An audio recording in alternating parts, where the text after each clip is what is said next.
Hello, everyone. My name is Chris Cordova. I'm with Foundation Communities. We're going to be talking about borrowing basics right now. So we're going to go ahead and jump right into it. And so ways to borrow money and what it costs. We're going to go ahead and start thinking about these things and these topics. And so let's go ahead and move forward into section 1, key takeaway. Be sure you can afford the payments before getting a loan. Also know how much it will cost and what will happen if you can't pay it back. So over the next few screens, we're going to take a look at what it is to take the loan out and just some of the definitions we should be aware of. What borrowing means. So a lender provides you money and you have to pay it back, usually with interest. We're going to go ahead and have define credit, and that's the ability to borrow money. And we're going to define debt, and that's money you owe a person or a business. Now there's types of loans. There's the installment loans, and usually paid or repaid equal payments over set periods of time. Examples include most fixed rate mortgages, auto loans, and student loans.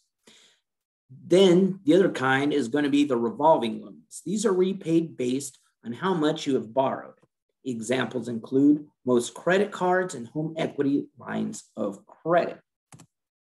So one thing we want to just address, and that is going to be the rent-to-own services. Rent-to-own services, we want to make sure that you understand that those are not loans. So the ways those work is that they use an item for a period of time, and you go ahead and you make a monthly or weekly rental payments on it. Usually done in furniture or some television products, some television businesses, that sort of thing. The rental payments partly credited towards the purchase price. A store can take back the item if you miss a payment. The longer time you're making payments, the more you're paying over time. And that's just kind of a good rule of thumb. The longer time you're making payments, the more you're paying, because you're ultimately paying more interest on that. So two types of different loans. We have a secured and unsecured loans. Your secured loan requires collateral, such as your house, a vehicle, or cash. You lose the collateral if you don't pay as agreed. So if you put your house up for collateral and you default on that loan, your creditor can then take your house away. They become the owner of that. Now there's also unsecured loans, and those are loans where no collateral is needed. Often there's going to be higher interest rates than secured loans. All right, so now we're going to go ahead and the cost of borrowing. We're going to talk about this topic. So you generally repay more money than you borrowed. The amount you repay on a loan is usually more than the amount you borrowed in the first place. So if you borrowed $10, more than likely you're going to pay back at least $12. Now, the principal is the money you borrowed. Just as I said, $10, the principal would be paying back the $10 that you initially borrowed. Now, when it comes to the interest is the amount of money a financial institution charges for allowing you to use its money. So going back to my $10 example, that extra $2 that the financial institution is going to charge you for borrowing that initial $10. And that is how the financial institution is making their money. That $2 would be considered interest.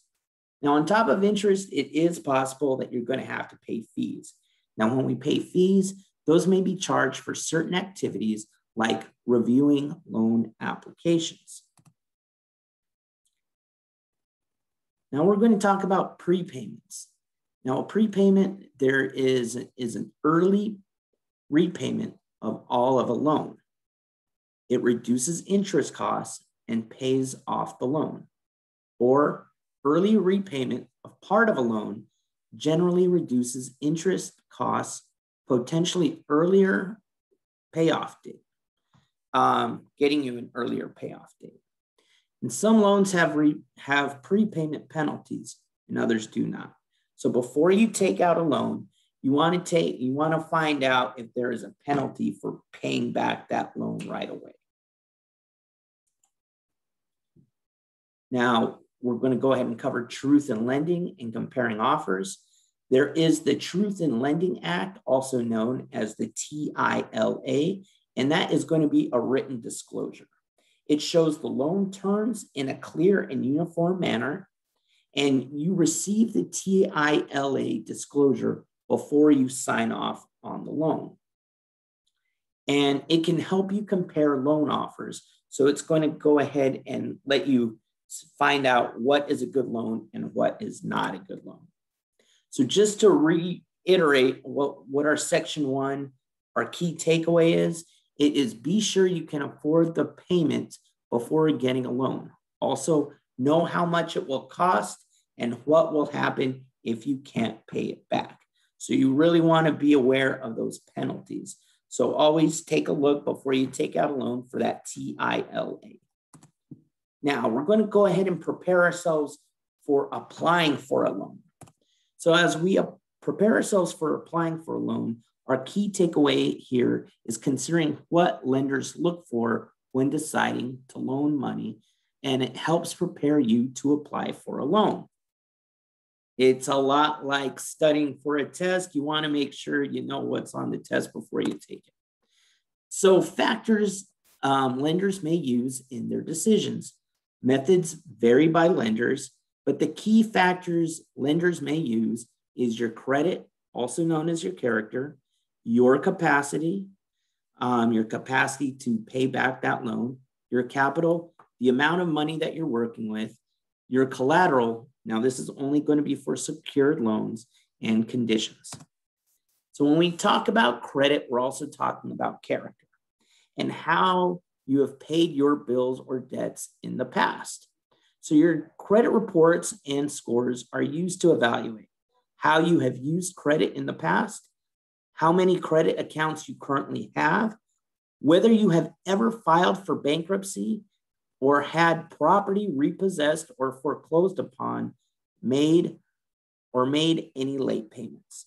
So they're taking a look at what your past credit situations have looked like and how successful you have been with paying those back. They're also taking a look whether any property has been taken away from you, such as like a car repossession, a home being foreclosed upon, or if you've had to make many number of late payments.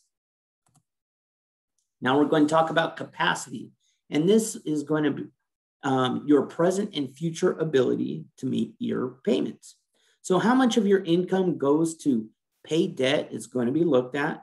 Your debt to income ratio, how much money you have coming in versus how much money you have in debts. How long you have been employed, also very important. How much money you make each month and what your monthly expenses are. Now we're going to talk about capital, the value of your assets and net worth. How much money is currently in your checking and savings accounts, your investments and other assets, and your net worth. Your net worth is your assets minus your liabilities. In your liabilities, your assets are the items and property that you own or that's in your name, minus the liabilities, and those are the items that you owe money on. So when it comes to collateral for secured loans only, assets that will secure the loan. For example, your house or money in a bank account. And conditions, those depend on the type of loan that you are seeking. So we're going to cover co-borrowing and co-signing. When it comes to co-borrowing, it's taking out a loan jointly with another individual, and you must repay the debt even if co-borrowers do not. Now we're going to talk about co-signing. Co-signing is loan proceeds go to the borrower. not the cosigner. Cosigner promises to pay the debt if the borrower does not. When you enter into a co-signing situation, please make sure that there is strong communication so you know when the major person taking out the money, the borrower, is not paying on that debt, because then the cosigner will become responsible for that amount. So our takeaway here is understanding what lenders look for when deciding to loan money helps prepare you to apply for a loan. Now, our last section is borrowing when someone else helps you manage your money. And in this situation, our key takeaway is even if someone helps you manage your money, understand the terms of the loan before you commit to it. All right. Well, that concludes this section. This was the module on borrowing. We went over some basics. We can go in more depth if you'd like. You can sign up for a financial coaching appointment to get more information on that. It's time for you to take action. So what will I do? You can go ahead and start researching loans, see what you are eligible for. How will I do it? You can follow up with some banks. You can follow up with some credit unions. You can also find out if it's like a auto loan you're interested, what auto loans are going for. You can do some research on that, or if it's a home loan, or if it's a small business loan, you can look up what your opportunities are there and what you can start comparing rates. And will I share my plan with anyone? If so, who? I would definitely take a look at individuals within your family that you trust talking to with money, possibly some friends. Or lastly, you can always come back here to Foundation Communities and we can talk to you about that information also. So once again, my name is Chris Cordova, and it was great talking to you today. If you have any questions, you can give us a call at 737-717-4000. Thank you very much.